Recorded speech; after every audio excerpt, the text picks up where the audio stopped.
Naniniwala po ba kayo ang ating Diyos ay tapat sa kanyang pangako?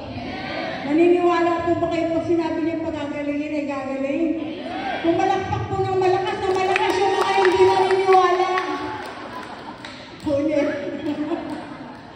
Pagkatotoo ko po ang kabutihan at katapatan ng Diyos sa kanyang pangako.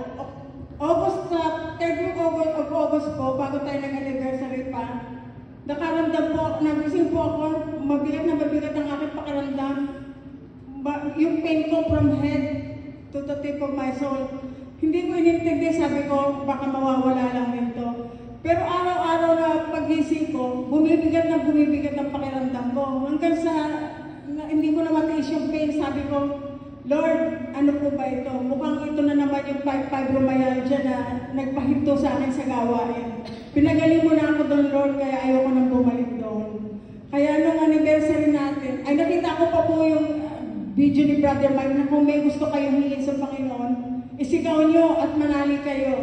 Kaya lagi ko po sinisigaw, praise the Lord, I am healed. Kahit na masakit na po, parang hindi ko na kaya.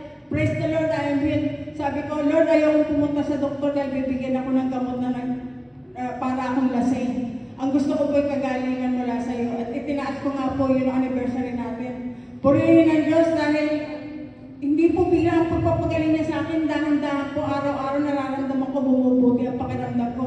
Kaya hanggang ngayon, nakalaya na naman po ako sa isang sakit na gawa ng kalaban. Kaya maraming sa ating